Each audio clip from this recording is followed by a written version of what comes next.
Welcome to this explainer. Today, we're going on a trip back in time, chronologically tracing the wild evolution of Grand Theft Auto. We're going to break down exactly how Rockstar Games scaled their ambition over the decades, going from a rudimentary 2D game to an absolute multi-billion-dollar global phenomenon.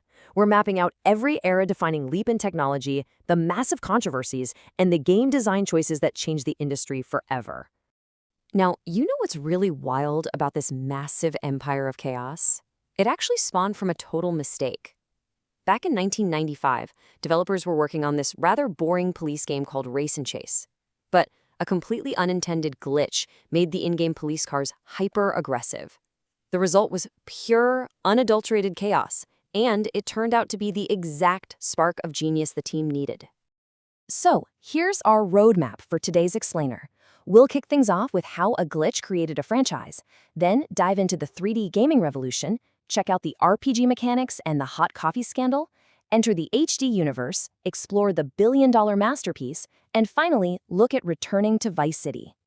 All right, let's jump right into Section 1, A Glitch Creates a Franchise, the 2D Origins. So the developers are looking at Race and Chase, and they realize a fundamental truth, right?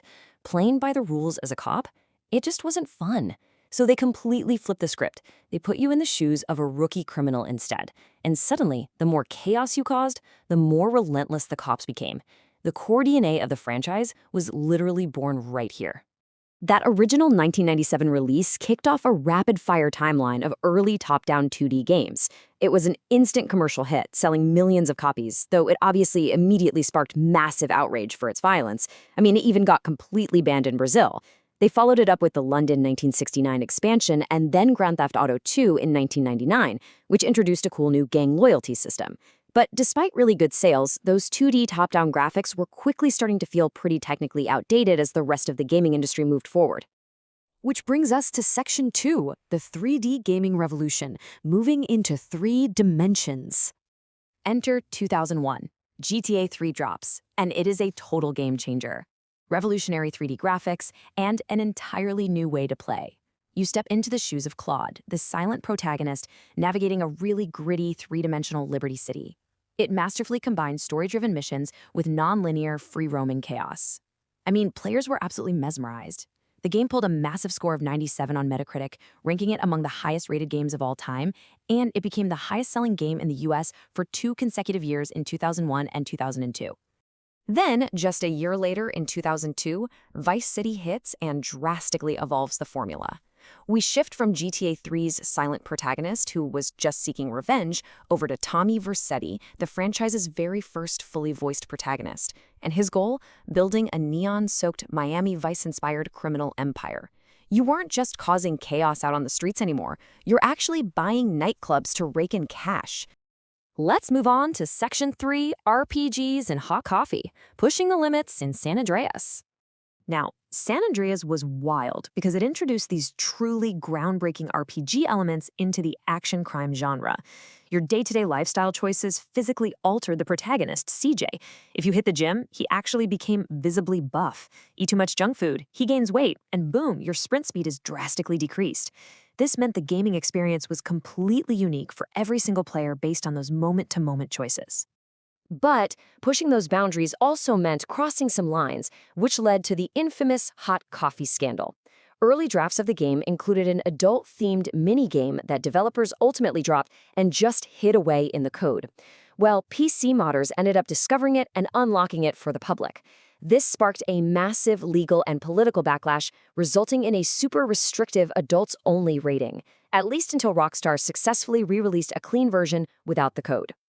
The really crucial takeaway here, though, is that all this intense cultural pushback didn't hurt the game's momentum at all.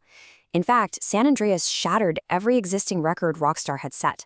It resonated so massively that it actually remains the highest-selling PlayStation 2 game to this very day. Okay, moving right along to Section 4, entering the HD universe, a new era of realism. Arriving in 2008, Grand Theft Auto 4 introduces us to Nico Bellic, an immigrant chasing the American dream, only to find a nightmare of debt.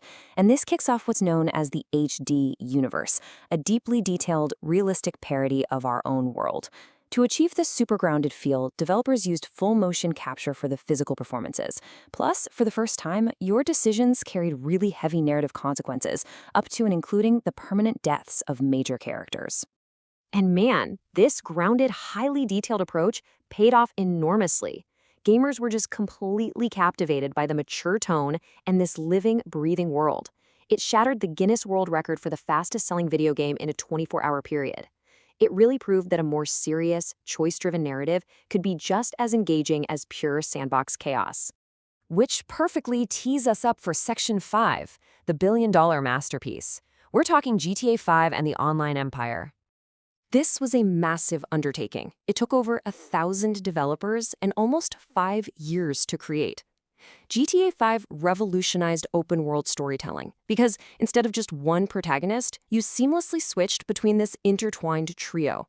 You had Michael, the wealthy but miserable retired bank robber, Franklin, the ambitious street gangster, and Trevor, the utterly terrifying wild card.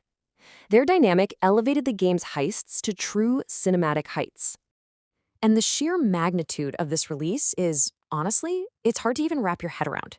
It pulled in a mind-blowing $1 billion in revenue in just 3 days. Think about that for a second. 1 billion. It eventually cemented its legacy as the second best-selling video game in the entire history of the medium, right behind Minecraft. But here's the thing, the true longevity of this era wasn't just about that single-player story. It was secured by GTA Online. Releasing shortly after the main game, this multiplayer mode let you create your own silent protagonist and essentially turned the RPG and empire-building elements up to 100. With the addition of cooperative multiplayer heists in 2015 and these continuous massive updates, GTA Online created a perpetual digital world that kept players actively engaged for over a decade. And that incredible journey brings us to our final chapter, Section 6, Returning to Vice City, The Future, GTA 6. So here is exactly what we know right now about the highly anticipated GTA 6 based on that recent June 25th, 2026 pre-order launch. Narratively, we are getting a modern Bonnie and Clyde story featuring Jason and the franchise's first ever playable female protagonist, Lucia. All of this takes place back in the neon glory of Vice City, set within a map that's rumored to be double the massive size of its predecessor, coming in at $69.99 for the standard edition. As we sit here eagerly anticipating this monumental release, and looking back at the incredible evolution of chaos and control we've explored today, it is so clear that Rockstar's commitment to pushing technical and narrative boundaries hasn't slowed down one bit. The stage is absolutely set for the biggest entertainment launch in history. So the only question left to ask is, what rules will you break in the new Vice City?